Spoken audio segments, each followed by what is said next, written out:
जय माँ जानकी।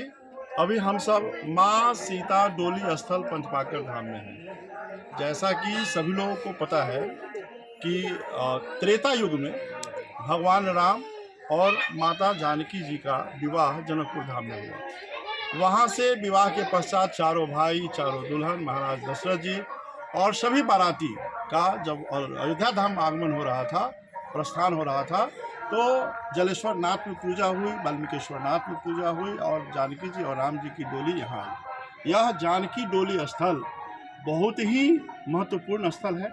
यहाँ पाखर का पेड़ है जो उस युग की याद को दिलाता है। यहाँ पे एक सीता सरोवर कुंड भी है जहाँ पे माँ जानकी जी स्नान की ऐसी मान्यता है। और यहाँ भगवान राम और परशुराम का संवाद भी हुआ, इसीलिए राम और परशुराम कहते हैं कि भगवान परशुराम ने प्रश्न किए, धनुष यज्ञ के बारे में पूछे, और वो विष्णु भगवान और सीधा परशुराम भगवान में संवाद होता है राम अवतार और परशुराम अवतार में। परशुराम जी जब राम जी के स्वरूप को पहचान जाते हैं तो वह बारात को अयोध्या के लिए विदा करते हैं और स्वयं तपस्या के लिए चले जाते हैं। ऐसे में यह सभी दिनों से, त्रेता युग से ही यह आस्था का केंद्र है। और राम जानकी यहाँ आए, यह इस जगह की रात्रि विश्राम किए, यह इस जगह की महत्ता है।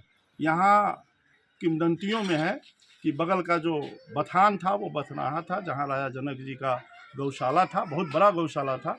दूध दही की कोई कमी नहीं थी और बारातियों को खूब पंचपाकर वासियों ने भोजन कराया, उनको आनंद दिया। तो पंचपाकर वासी भी बड़े ही भाग्यशाली हैं कि माँ जानकी की डोली स्थल, उनके यहाँ राम जी आए, पाहुन बन करके आए और यहाँ की मिथिलानी सखी भी यहाँ तक आई थी और वो लोग आनंद लिए। आज इस पंचपाकर धाम में एक बड़ा ही आश्चर्य हुआ है। पंचपाकर धाम के सीता मैया के डोली स्थल के ठीक बगल में हनुमान जी महाराज विराजमान हैं और हनुमान जी विराजमान हैं, उनके ठीक बगल में एक पाकर का एक अद्भुत पेड़ है। उस पेड़ से इस प्रकार का फूल खिला है। यह फूल पूजा के दौरान टूट गया, एक टूटा हुआ पार्ट है। ऐसा आप हमारे जो विक्की आदित्य जी हैं, जो डिजिटल प्रमुख है, आपको दिखाएंगे कि किस प्रकार से फूल की महत्ता है और जड़ से कैसे निकला है। थोड़ा कैमरे को इस साइड किया जाए और आप देखिए, ये जड़ से निकला है। आप इसका अवलोकन करिए, ये जड़ से निकला है। यह शोध का विषय है। एक तना जो धरती के अंदर से जड़ निकला, जड़ से तना धरती पे ही है और वहाँ से यह फूल है। और 3 पुष्प 5 पुष्प अभी शेष बचे हैं, 2 टूट गए हैं। और मातृशक्ति इतनी आस्थावान है कि वो इस पे जल चढ़ाती हैं, फूल अगरबत्ती देने लगी, इन पे मिश्री और इलायची दाना चढ़ाने लगी। मधुमक्खियों का प्रकोप बढ़ गया और मधुमक्खी और मक्खी और सारी चीज़ें मिष्ठान पे जो आता है वो सब यहाँ आनंद ले रहे हैं। क्योंकि जानकी जी की जन्मभूमि है, कण कण में माँ सीता है और जन जन में माँ सीता है। हर इंसान के भीतर, हर पशु पक्षी के भीतर सीता ही सीता है। सीते सीते पंचपाकर धाम में है और निश्चित रूप से माँ सीता की जन्मभूमि पर, माँ सीता के प्राकट्य भूमि पर राम जी रात में रुके। यह एकमात्र स्थल त्रेता युग का यह पंचपाकर धाम है। और इस धाम की महत्ता यह है कि यहाँ पर जो साधु संत सन्यासी ऋषि मुनि ज्ञानी आए वो मंत्र मुग्ध हो गए। यहाँ साहित्यकार कवि लेखक विद्वान आए, वो भी मंत्र मुग्ध हो गए। और यहाँ पर शिलापट्ट पे वाल्मीकि रामायण के जो श्लोक हैं वो लिखा गया है कि कैसे राम और परशुराम, ऐसी भी मान्यता है कि भगवान परशुराम ने ऐसा आंधी उठाया कि रास्ता ही रुक गया और वहां पर उनको विवश होकर रुकना पड़ा। लेकिन जब वो लोग रुक गए तो आंधी तूफान भी खत्म हो गई और राम और परशुराम में जो संवाद हुआ वह अलौकिक था, वह एक भक्ति भाव का था। और भगवान परशुराम ने कहा कि मैं अब अस्त्र और शस्त्र का त्याग करता हूँ, यह भी धनुष आप ही ले लीजिए और अब आप कर्तव्य पथ पर बढ़िए और मैं तप करूँगा। तो ऐसे इस तपस्थली पर यह दिव्य पुष्प का आगमन, यहाँ के लोग नाग पुष्प कहते हैं। क्यों?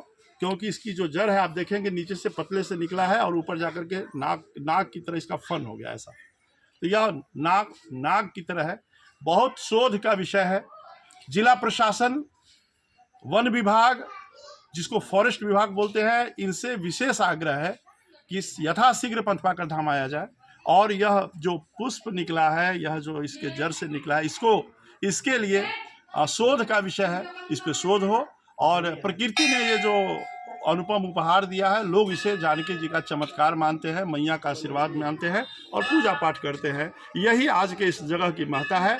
सभी दर्शक, सभी भक्तगण बाहर से आकर पूजन करते हैं। मैं एक निवेदन करना चाहूँगा, यह प्रकृति का उपहार है। सीता माँ की डोली यहाँ विराजमान है, तो सीता माँ की जब डोली यहाँ है तो डोली की पूजा हो रही है। जहाँ मिट्टी का पिंड है उसकी पूजा हो रही है। राम जानकी दरबार, हनुमान मंदिर, वहाँ पूजा कीजिए। प्रकृति पूजन में इस फूल को आप डिस्टर्ब नहीं कीजिए। यहाँ पर फूल, माला ये सब मत चढ़ाइए। ये 2 फूल को आप लोगों ने 3 दिनों के अंदर ख़त्म कर दिया है। ऐसा घटना नहीं हो, इसलिए तमाम भक्तगणों से निवेदन है, पंथपाकर वासी समेत सभी जो भी भक्त आते हैं उनसे निवेदन है कि इस जगह को, इस फूल को सुरक्षित रहने दिया जाए, ताकि आने वाले समय में लोग इसका दर्शन कर सके, आनंद ले सके।